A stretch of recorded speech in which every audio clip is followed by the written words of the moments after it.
இன்றைக்கி பல குடும்பங்களில் இருக்கக்கூடிய ஒரு முக்கியமான குழப்பம், நம்ம சொந்த வீட்டில் இருந்தால் நல்லதா இல்லை வாடகை வீட்டில் இருந்தால் நல்லதா, எது சரி எது தப்பு அப்படின்றத நம்ம இந்த சின்ன கதையில் பார்ப்போம்.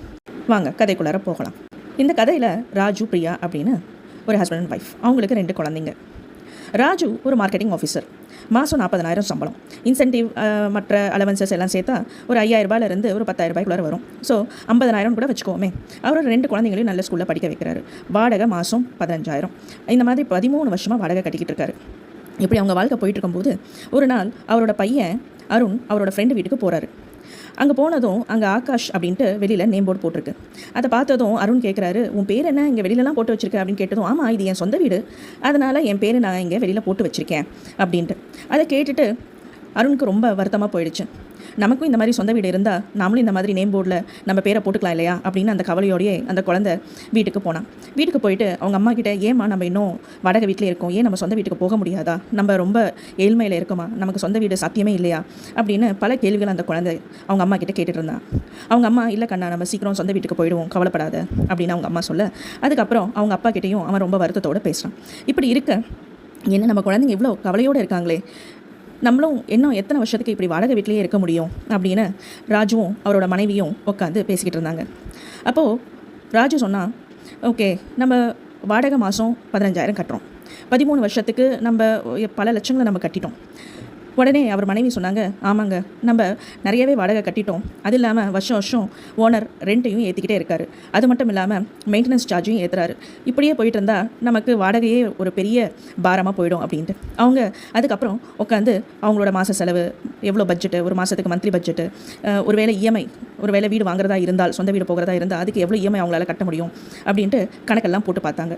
கணக்கு போட்டு பார்த்துட்டு, ஓகே நம்ம எதுக்கும் ஒரு ஃபினான்ஷியல் அட்வைசர் கிட்ட ஒரு தடவை நம்ம கன்சல்ட் பண்ணிக்குவோம் அப்படின்னு சொல்லிட்டு அவங்க போயிட்டு ஒரு கன்சல்டேஷன் பண்ணுறாங்க. அப்போது அவர் வந்துட்டு ஒரு கணக்கு, ஒரு சிம்பிளான ஒரு கணக்கு அவங்க கிட்ட காட்டுறாரு. சரி, நீங்கள் 13 வருஷமாக வாடகை வீட்டில் 15,000 ரூபாயில் நீங்கள் இருக்கீங்க. அப்போது இது வரைக்கும் பார்த்துக்கோங்க, நீங்கள் இவ்வளோ ரூபா கட்டியிருக்கீங்க, கிட்டத்தட்ட நீங்கள் வந்துட்டு ஒரு 23 லட்சம் தோராயமாக நீங்கள் கட்டியிருக்கீங்க. இதே இந்த 13 வருஷத்தில் ஒரு வேலை 8.5% வட்டியில் நீங்கள் ஹோம் லோன் எடுத்திருந்தீங்கன்னா நீங்கள் ஒரு கிட்டத்தட்ட 30 லட்சம் நீங்கள் கட்டியிருப்பீங்க. ஆனால் வீடு உங்களுக்கு சொந்தமானு கேட்டிங்கன்னா, ஆமாம் உங்களுக்கு சொந்தம். ஸோ ஒரு ஆள் ஒரு வீடு சொந்தமாக வாங்குறதுக்காக ரிஸ்க் எடுக்கிறதுல ஒன்றும் தப்பு கிடையாது. நீங்கள் வேணால் இதை யோசிச்சுட்டு நீங்கள் சொந்த வீடு வாங்குறதா இருந்தால் வாங்கலாம், உங்களுக்கான லோன் எலிஜிபிலிட்டி எல்லாமே உங்களுக்கு இருக்குது அப்படின்னு அவர் சொன்னதும் சரி அப்படின்னு சொல்லிட்டு அவங்க பேங்க்குக்கு போயிட்டு விசாரிக்க, அவங்களும் வந்துட்டு ஆமாங்க உங்களோட இந்த சேலரிக்கு எங்களால் லோன் கொடுக்க முடியும் அப்படின்னு சொன்னதுக்கப்புறம் அவங்களோட மந்த்லி பட்ஜெட்டு, அவங்களோட இஎம்ஐ எவ்வளோ கட்ட முடியும் அப்படின்றதெல்லாம் யோசிச்சு அவங்க சரி ஓகே நம்ம சொந்த வீட்டுக்கு போகலான்னு சொல்லிட்டு சொந்த வீடு வாங்குறதுக்கு லோன் அப்ளை பண்ணி லோன் சாங்ஷன் ஆகி அவங்க சொந்த வீடும் வாங்குறாங்க. இந்த இடத்துல வந்து பார்த்திங்கன்னா அவங்களுக்கு ஒரு மிகப்பெரிய சந்தோஷம், ஒரு மிகப்பெரிய சாதனை பண்ண மாதிரி அவங்களுக்கு இருந்தது. சந்தோஷமாக அவங்க புது வீட்டுக்கு போகிறாங்க.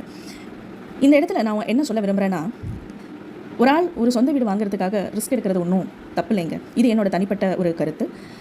அவங்கவுங்க வாழ்க்கை சூழ்நிலைக்கு ஏற்ப இந்த முடிவு மாறுபடும். ஆனால் நம்ம வாடகை வீட்டில் இருக்கும்போது ஸ்டார்டிங்கில் 10,000 பே பண்ணுவோம், அதுக்கப்புறம் 12,000, 13,000, 15,000, அது மட்டும் இல்லாமல் மெயின்டெனன்ஸ் சார்ஜ் அப்படின்னு போய்கிட்டே இருக்கும்போது வாடகையே வந்துட்டு ஒரு டைமுக்கு மேலே நம்ம கையை மீறி போக ஆரம்பிச்சிடும்.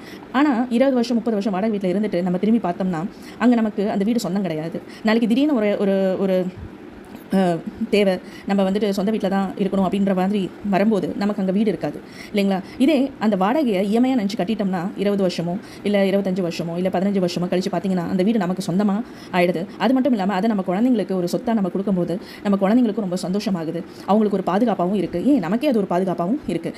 இது என்னை பொறுத்த வரைக்கும் சொந்த வீடா வாடகை வீடா அப்படின்னு நீங்கள் கேட்டிங்கன்னா, சொந்த வீடு நம்மளால் லோன் கட்ட முடியும், வாடகைக்கு பதிலாக அந்த வாடகையை வந்துட்டு இஎம்ஐயாக கட்ட முடியும் அப்படின்ற சூழ்நிலை இருக்கிறவங்க தாராளமாக இந்த ஆப்ஷனை எடுக்கலாம். இது என்னுடைய கருத்துங்க.